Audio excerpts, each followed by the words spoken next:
Production funding for Sports Files is made possible in part by Infiniti of Memphis has moved to Germantown Road, just half-mile north of Wolf Chase Galleria, and is proud to support WKNO for its quality broadcasting and service to our community. Quality and service? No wonder Infiniti of Memphis feels at home on WKNO. the WKNO Production Fund, the WKNO Endowment Fund, and by viewers like you. Thank you. My guest today on Sports Files is the Executive Director of the College Football Playoff, Bill Hancock.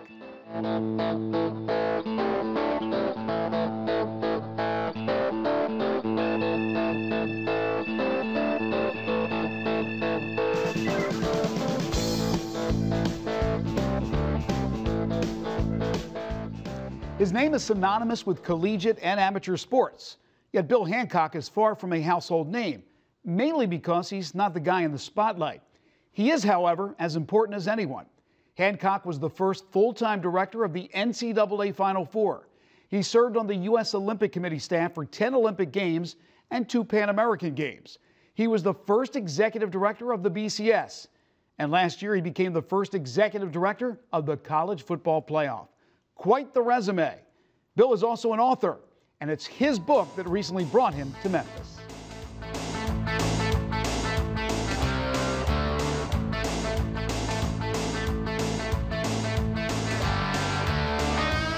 Bill, it's an absolute pleasure. Thank you so much for being on our show. Great to see you. Thanks for having me. The book is Riding with the Blue Moth. It's been reissued here in 2015 after coming out originally in 2005.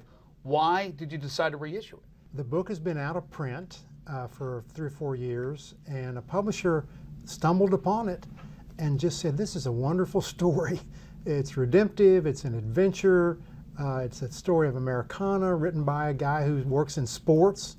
And he said, I would love to reissue this book. And I jumped all over it. I said, absolutely. What does the book mean to you? The book is a story of my coast-to-coast bicycle ride that I undertook after our son was killed in a plane crash. And the book to me means helping other people who come into grief. In the same way that people helped us, now we can help others. And that's been the beauty of it all. I'm sure when people look at the book, they wonder right off the bat about the title. Tell us about Riding with the Blue Moth. Yeah, riding, of course, is the bicycle ride. Right. And the blue moth was a creature that I invented to describe the grief. And this blue moth would ride with me on my handlebars on the bike ride some days. And then it would fly off, and then it would come back. And this is the way grief works. It goes away for a while, but it always comes back. But when it's there, you know it's going to go away. And I thought the moth fluttering around was a great personification of that grief. Was the blue moth just visual to you, or did it speak to you? It spoke on occasion, but it was visual. I hated it. And by the end of the ride, I realized that what it symbolized, the grief, was teaching me how to live again, that I never did realize until I got finished with the bike ride. You are an athlete. You run in marathons. You do a lot of things, very athletic. This was a daunting task, Bill. So the idea to do this, was it after the tragedy, or did you start to think about this even before Will passed away? I was thinking about it. I had been a marathon runner, ran 15 of those, loved every one of them. Just loved it, absolutely loved it. And then I took up bike riding, and I wanted an adventure, and I had dreamed of riding across the country. Wasn't sure I could really do it, but also talked to Will, our son, about whether he could go with me on part of the bike ride.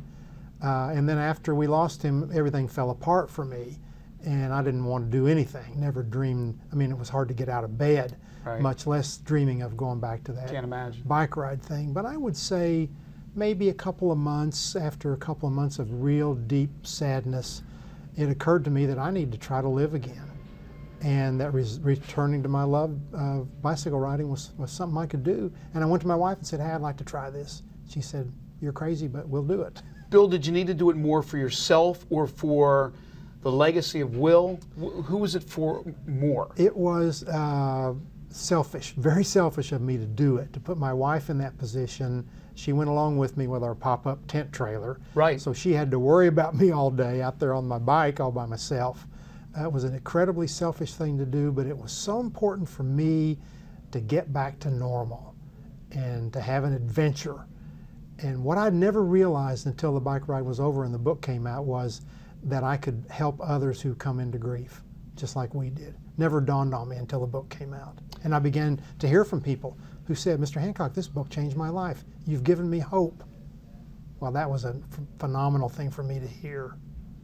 Before we talk specifics about that and about the book helping others, before the book was even visualized and written, obviously, you go on this journey. Obviously, there had to be a lot of hairy situations. You're driving, there's traffic, there's dogs, there's obstacles. How rough was it?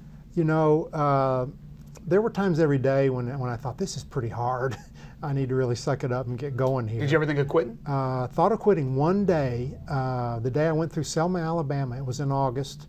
Temperature was 92, humidity was 94, and I lost 14 pounds that day. Oh my gosh. And I thought, this is ridiculous. I can't do this anymore.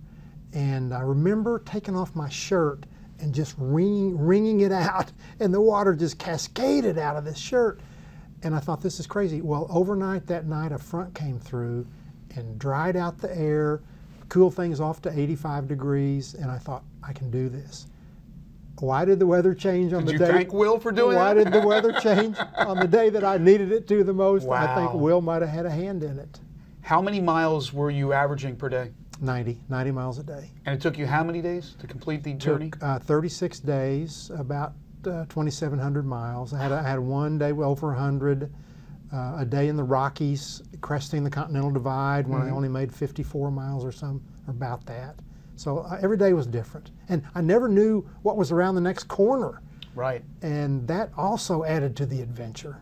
Every minute was an adventure, not only every day. Every minute, every person. I stopped in little stores to refuel, liquids, a lot of Gatorade, a lot of salty snacks, and going into the little stores, talking to people was an awesome experience. So you had no problem, although you're still obviously grieving your son's loss while you're doing this, you had no problem opening up to other people about this adventure? Yeah, never any trouble talking to people. I was director of the Final Four at the time. All the way across the country, I only told one person what I did for a living, and I never told anybody about losing Will, of these people I would meet in the towns. Never told anybody about it. What were you thinking about most of the time, other than making sure you don't fall off your bike or get hit, God forbid, by a car? What are you thinking about as you're going along this 2,700-mile jaunt? Oh, I looked at the scenery. The other thing that happened was I got music in my head. And I've since heard that this happens to marathon swimmers and other kind of people, some way because of the rhythm of the strokes on the bicycle. Right. And I never knew what song would come into my head. I'm a classical music person. I wanted to be a classical piano player when I went to college, so I'm kind of a highbrow music person. And around Palm Springs in California was the first day that I got obsessed with a song, and that song was "Play That Funky Music, White Boy." So Wild Cherry, I believe. Here I am, yeah, exactly. So here I am, a Beethoven guy, and I can't get that stupid song out of my head. It was torture. But I never tried to have a song come in, but every day a different one would. So a song would come in, but you decided not to have headphones or listen to music while you were... No, it's not safe on a bike. No. You have to pay attention. I would, if I got bored, there were some times I was bored. I'm riding along and I'm bored. And I would list football coaches in history of Alabama or Oklahoma or Notre Dame or whatever. Right. And just to go through things in my head to kind of keep me occupied. When you finished, you got to Georgia, what's your first thought when you got off that bike? Turn around and ride back to California. That's what I wanted to do more than anything else, was ride back and do it all over again. My gosh. How quickly after this journey is done do you start thinking about the book? I had sent emails to our son and our two daughters-in-law every day to tell them how I was doing. And so I had a journal, and others began to see the emails, and one of those people was a publisher in Lexington, Kentucky named Jim Host. And Jim Host said to me, "Bill, you should write a book about this." And I said, "Jim, I can't exploit the situation." He said, "No, it's not exploiting, it would be helping people." And that planted the seed for me to try to write a book. I was a newspaper guy, so I knew how to write, but writing the book was a whole different thing. It was very difficult. How long did it take you? And when did you start after the ride to start writing the book? Probably started thinking about it 9 months after, and it probably took 3 to 4 years. 3 to 4 years? Working on the book. Of course, I had a day job, so I'd set it aside for a while. Busy. Yeah, and then I'd pick it up again. And then I did a little research. I actually went back and drove some of the route, part of the route in Arizona, drove it, drove part of the route in Alabama. But you had the journal to go back and look at things to refresh your memory. I had the journal and a bunch of photographs, and I couldn't have done it without those. Book comes out in 05. As we've talked about, it's being reissued now in 15, and hopefully it'll affect those who read it now like it did in 05. Give me some examples of what people said to you when they read the book. I've read an awful lot of excerpts from people, especially a lot of famous people who just could not put the book down. Yeah, it's been remarkable. Probably a month after the book came out, I got a call from a woman who said, "Mr. Hancock, this book has changed my life. It's given me hope." And it was somebody I didn't know. And I know that happens to you a lot. You see people who comment on your work that you don't know, but that hadn't happened to me. It was life-changing. And I began to meet with grief support groups. I still do a fair amount of that. And one lady at a grief support group came up to me and said, "That's my husband back there, and we lost our daughter. It's been 2 years. I think I'm going to lose him. I can't get him to process." And she said, "I only got him to come to this because you're a sports guy, and he wanted to hear you." And the guy was sitting there with his arms folded with a scowl on his face. I thought, He didn't want to be there. Did not want to be there. And after the thing was over, the guy came up to me. He had tears in his eyes. And he said, "Mr. Hancock, I think I can make it." Wow. And it was all because of something I'd said that helped him in that way. And boy, what a remarkable gift. You've built quite the legacy, being a husband, father, most important. Are you grandfather? Yeah. Most important thing in the world. You've been involved with the Olympics, obviously NCAA basketball, NCAA football. This book has to be above, right? Before, I mean, this journey, what you did, the memory of Will, how you've helped other people, what you were able to write, the written word here, that has to be at the top of your list, isn't it, Bill? Yeah, helping these people is the best thing I've done by far. And yeah, we do a lot of things for people. We did at the Final Four. We provide a lot of joy with the college football playoff, but none of that matches the book. Hey, we both love sports, but at the end of the day, it's sports, it's athletics, it's a game. This is life and death, and it's very important what you've done to give people a new lease on life, if you will. We really appreciate what you've done with this book, and I'm glad it's been re-released so people like myself have learned more about what it's all about. I do want to hit you up, though, before we let you go on some other things. Absolutely. Because you are kind of an important guy. I've had the pleasure of interviewing you on my radio show down at the SEC Media Days. First year of the college playoff. You're the executive director. Pretty good. Pretty good, as Larry David would say. It really couldn't have gone any better. We were just delighted. You know, we only had 2.5 years to get ready for it, which doesn't, it's 2.5 years seems like a long time, but when you're starting an iconic sporting event from scratch, it's not really very long. And everything just fell into place. We were very proud of it. No tweaks needed? Everything looks to be status quo going into the second year? Yeah, we thought about tweaking, and then we decided don't fix it if it ain't broke. And so we're going to keep on keeping on. Do you get a lot of feedback? A lot of people suggesting things or saying, Mr. Hancock, we really have enjoyed now having a playoff because everybody else had one and we didn't, and now we do? Yeah, a lot of feedback. You know, this is a public trust, this college football playoff. We don't own it, the coaches don't own it, the commissioners don't own it, the media doesn't own it, the public owns it. It's like the Grand Canyon or Central Park. Everybody owns it, and so that gives them the opportunity and the right to tell you about it. Right. And sure, we hear from people all the time. Most of them say they loved it, they're thrilled, but then some others have different ideas about different ways to do things. I would imagine very happy with the selection committee you put together, which is changed by 2. Archie Manning's out, Oliver Luck, and you've replaced those 2 openings to get back to 13, correct? Yeah, back to 13. We added the athletic director from Texas Tech, Kirby Hocutt, who was a college football player, And then, of course, we had Bobby Johnson, the former coach at Vanderbilt, 2 high-integrity people. They're just going to fit right in. Bill, let me ask you about the Big 12. I'm sure you're asked about it all the time. I know right now they're waiting for a waiver from the NCAA to have a championship game with just the 10 teams. Is that fair? Or do we want to try to have somewhat of an equal playing field now amongst the Power 5? Of course, it's a little bit different than the other conferences, but why should they be allowed to have it with 10 and others have 12 or 14 where they're splitting more of the pie because they have more teams? Oh, first of all, it's up to every conference how they operate and how they decide their champions. If you look back when Roy Kramer got the championship game put in, it was under the theory that we have a large conference, we're going to have 2 divisions, we need to have decide a fair champion. That's all changed, and I would expect the NCAA would give them that waiver. The Big 12. Yeah, I don't know whether they'll do it or not. One thing you have to think about on the Big 12 is this year, for example, if 2 of those conference championship games had come out different, two teams, they get 2 in, right? They could have gotten 2 teams in, and they would have looked like geniuses for not having a championship game. And that's how close it could be. And each year the circumstances are different. Every year they're like snowflakes. Every year's different. At first, when we were talking playoff, and I wanted a playoff for a long, long time, and I would go on my pulpit and talk about it, and it's here, and I'm very happy. And I thought, I want 8 teams, I want 16. I'm kind of happy with this 4. I would imagine 4 is going to stick around for a while, right? Yeah, 4's here to stay. And I remember that you wanted a playoff. I remember us talking about that. There's no question. I always enjoyed that because you were always so respectful about it. But the fact is, we have a 12-year contract for this 4-team tournament, and it's going to stay. And 4 is the right number. I think so, too.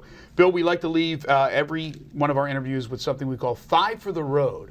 So it's going to be quick answers to simple questions. I already know the answer to one because you talked about it earlier, but I'm going to start with your favorite professional sports team. Kansas City Royals. KC Royals. Are you from that area? Lived there for a long time. Okay. Love baseball. If I had one sporting event to go to in my life, one more day, the Lord said, you got one more sporting event you can go to, what would it be? It'd be a baseball game. Interesting, and you work so much with college football, college basketball, the Olympics, it would be the baseball game. Favorite pro athlete of all time? Pro athlete of all time probably would have to be Willie Mays. Say hey, kid. Number 24. Not a bad choice at all. I always ask about favorite musician. You talked about the Beethovens and the... Yeah, I like Chopin. Chopin. If I had to say one favorite, it would be Chopin. And piano was what you were going to get into? Yeah, Did you? I was going to be, when I went to college, I thought I was going to be a classical piano player. And quickly discovered that I did not have anywhere close to the talent to do that, nor the single-mindedness. Right. I mean, those people, dedication. Bless their hearts, dedication. No question. Favorite movie of all time? Doesn't have to be a sports movie. I got 2 of them. Okay. It's a Wonderful Life, Jimmy Stewart. Sure, classic. Bailey Building and Loan. I can just quote dialogue from it. Field of Dreams. Mm-hmm. Not too shabby. If you build it, they will come. And I have to add a third one, I would say, the Broadway musical, Oklahoma. Okay. That's your ties to Oklahoma, right? Yep. And then finally, favorite TV show? What do you like to kick back and watch? I don't watch TV. At all? No, I watch CBS. I can say this, I guess. Sure. I watch CBS Sunday Morning. There you go. I watch The Simpsons. I TiVo The Simpsons. So it would be one of those 2. There you go, a Simpsons fan. Bill, thanks again for your time. Really appreciate it and really enjoyed it. Great, it's been fun. Thanks. We'll take a break. Overtime is next.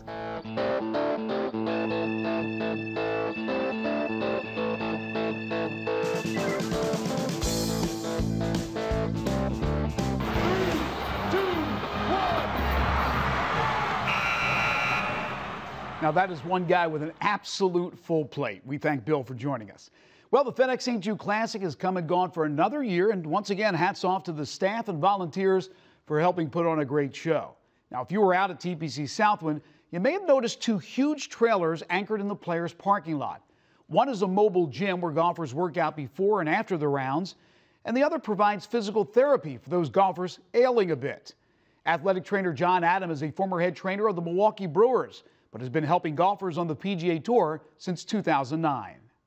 Well, John, first of all, thanks for letting us invade your space a bit. We're inside one of the 2 trailers that you can see at every PGA Tour event and Champions Tour event. What exactly do we have in each one of these 2 trailers? What we provide here for the golfers on the PGA Tour is an opportunity to warm up and prepare themselves for that day of golf. We offer them cardio equipment with bikes, treadmills, and then we have weights here so they can do some strengthening exercises, and just to give them the best opportunity to prepare themselves for a round of golf. You think about a golfer preparing for his round as going out to the driving range, putting a little bit, grabbing something to eat, and then going out and playing 18. Not the case. This starts before rounds, and it even continues after rounds. Correct.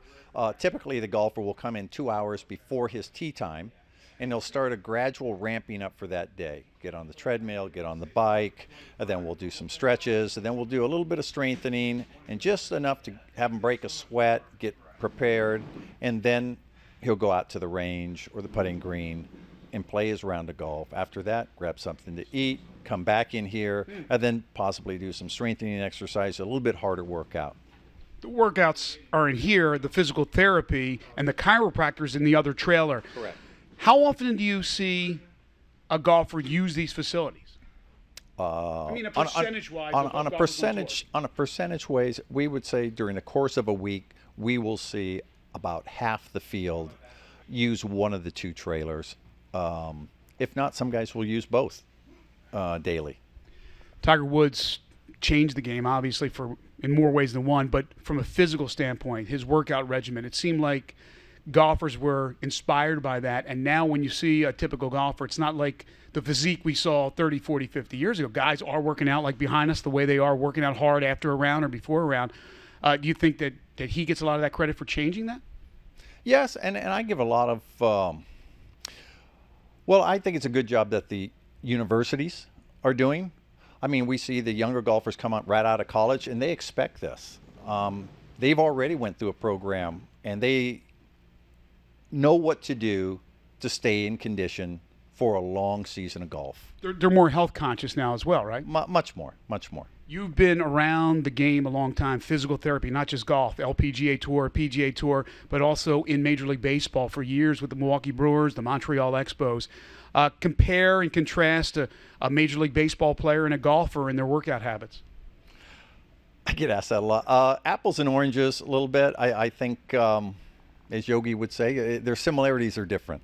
You know, both work hard, both have long seasons, and I think that's where the typical fan forgets that the golf season, January through October. It's long. And that is a very long, and these guys just go after it, and I think they work a lot harder and put in a lot more hours than the normal fan really realizes. You personally are all over the country at the different events. What is it like for you, and what is your rapport like with these golfers, especially the ones that are in here all the time? I hope my rapport is okay with them. Just trying to, I think they're self-motivating because it's an individual sport, and that's a big difference between maybe a baseball team. These guys motivate themselves for the most part, and I think they do a good job of it from week to week because it can be a bit of a grind. And the travel on the golfers, they go to different countries, they come back, they play week in and week out. I think they do a very good job of staying up and staying in condition. What's the biggest issue with a golfer? Is it his back? Is it or her back? You run the LPGA Tour as well. What is the? I'm not going to say complaint, but the main thing they're coming in here to try to work out, or going over to the other trailer and trying to get fixed. Yeah, I think probably the main maladies that we see is spine related, hip related, and so we address those, and they're pretty diligent about staying on top of it. The golfers. So we have to keep the strengthening up, their flexibility, the rotation, make sure that it's the best it can be, so they get a good opportunity to give themselves when they go out there on the course. Hey, John, thanks so much for allowing us to come in here, again, invading your space and getting a chance to meet you and find out more about it. It was a pleasure. Thank you. Thank you so much. As we say goodnight, congratulations to Fabian Gomez of Argentina for winning the FESJC, his first victory on the PGA Tour. Gomez played as consistent as anyone and virtually went mistake-free during Sunday's final round, ending it in style with a birdie on 18 to finish 13 under. Good enough for a 4-stroke win. How was the course? How hard did it play? ¿Cómo te pareció que estuvo el campo toda la semana? ¿Cómo jugó? You know, the course was in great shape. The green were perfect, and it looked like sweet perfect for my game. You know, the weather was nice. For me, it's not so hot. You know, I coming from a state in Argentina that is really hot almost every time during the year.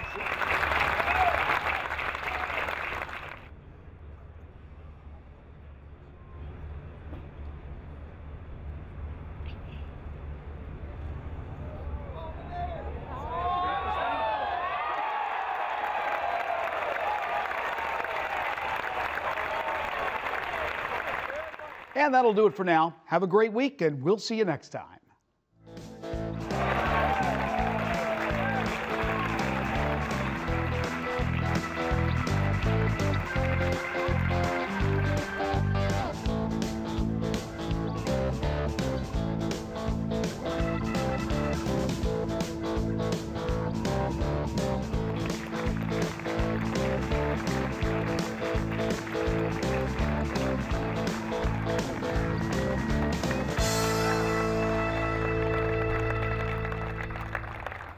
Production funding for Sports Files is made possible in part by Infinity of Memphis has moved to Germantown Road, just half-mile north of Wolf Chase Galleria, and is proud to support WKNO for its quality broadcasting and service to our community.